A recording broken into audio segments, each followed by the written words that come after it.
The Great Walking Misconception. Is walking a lie?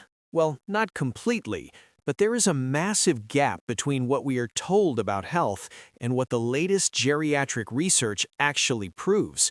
If you are over the age of 60 and walking is your only form of exercise, I have some news that might be difficult to hear. You are still at risk. Despite your daily laps around the neighborhood or your dedication to hitting 10,000 steps on your Fitbit, your body is likely still losing muscle mass. You are still losing bone density, and most importantly, you are still at a significant risk of a life-changing fall.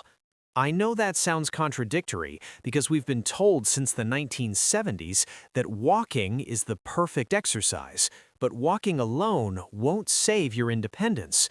Before you think I'm trying to discourage you from being active, give me just a few minutes of your time. What I am sharing today is backed by bone specialists, endorsed by the world's leading physical therapists, and proven by rigorous clinical research. Thousands of seniors who walked every single day were still getting weaker, losing their balance, and eventually ending up in assisted living. But when they added these two specific, simple movements, everything changed. The biology of muscle deafness. Here is the secret that many doctors don't have the time to explain during a checkup. After the age of 60, your muscles can actually go deaf to ordinary movement. Think of it like a radio signal that's getting weaker. Walking, gardening, and light daily chores are horizontal, repetitive movements. Your body becomes so efficient at these tasks that it barely registers them as a challenge. Your nervous system stops listening to the signal to grow. But these two exercises, they don't just whisper, they scream. They force your muscles in your brain to communicate with an intensity that leaves your body no choice but to respond, adapt, and get stronger. If you've started to notice that getting out of a car or a low sofa is becoming a struggle, it's because walking isn't training the right systems. Let's fix that. Exercise number 1. The sit to stand. Exercise number 1 is the sit to stand. The American College of Sports Medicine has called this the single most important movement for seniors. While walking is a horizontal movement, your life is actually lived vertically. You need to be able to go from a seated position to a standing position dozens of times a day, getting out of bed, off the toilet, or out of a chair. Research from Johns Hopkins found that seniors who could stand from a chair without using their hands had a 400% lower risk of needing assisted living later in life. Walking doesn't train this. You can walk 5 miles and still struggle to stand up from a low bench. How to perform the sit-to-stand correctly. The setup. Use a sturdy, armless chair. Sit on the front edge of the seat. The base. Place your feet slightly behind your knees, shoulder-width apart. The arms. Cross your arms over your chest. This ensures you aren't using momentum or cheating with your hands. The rise. Push through your heels and stand up straight. This should take about 2 seconds. The descent, the most important part. Don't just sit back down. Slowly lower yourself back to the chair. This should take 3 to 4 seconds. This slow lowering is called eccentric training. Research shows it builds muscle 30% faster than the upward phase because it creates more microtension in the muscle fibers. The protocol. Aim for 8 to 10 repetitions. Rest for 1 minute. Repeat for a total of 3 sets. Do this 3 times per week. In as little as 4 weeks, you will notice that heavy feeling in your legs disappearing. Exercise number 2 is the single leg stand. Fall prevention specialists refer to this as the ultimate balance builder. While walking happens on flat, predictable surfaces, falls happen when the ground is uneven or when we are caught off balance. A study from Kyoto University tracked 1,300 seniors for 2 years.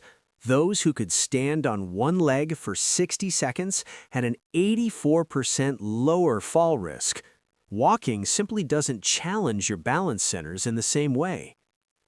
How to do it safely. The safety net. Stand next to a kitchen counter or a heavy table for support. The lift. Lift one foot about 3 inches off the ground. Keep your standing leg slightly bent. Never lock your knee. The focus. Pick a spot on the wall and stare at it. The goal is hold for as long as you can, working up to 60 seconds per leg. Advanced progression. Once you can do 60 seconds with your eyes open, try doing it with your eyes closed. This removes your visual input and forces your proprioceptive system, your body's internal sense of where it is in space, to take over. Research from Duke University shows that this practice actually stimulates the growth of new brain tissue in the cerebellum, the part of your brain responsible for coordination. Why these two moves beat walking every time? Why do these two moves produce such dramatic results compared to walking? It comes down to variable resistance. Walking is steady state. Your body adapts to the rhythm and the stimulus for growth disappears. The sit-to-stand, however, loads your muscles with your full body weight. Walking uses only about 20% of your maximum strength capacity.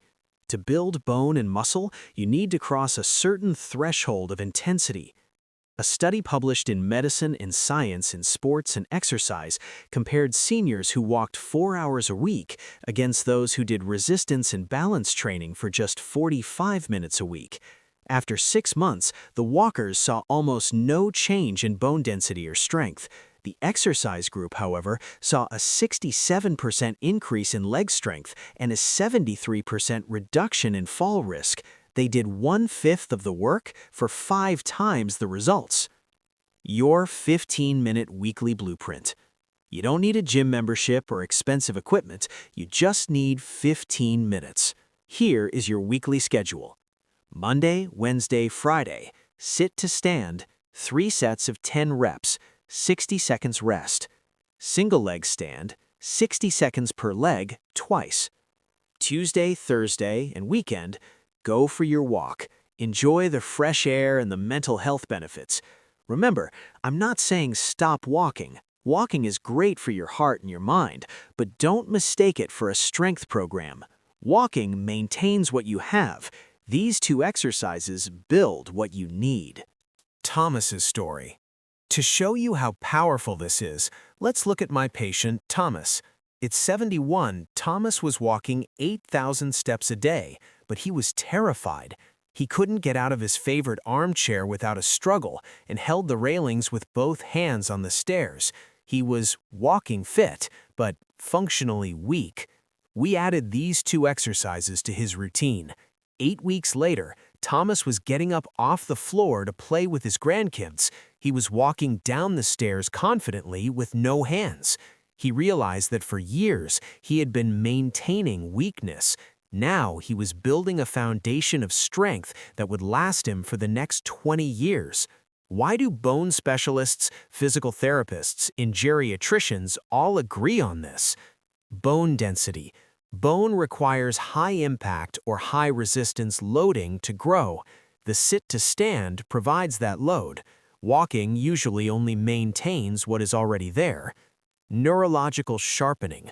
The single leg stand trains the brain to muscle connection, making you sharper on your feet. Independence.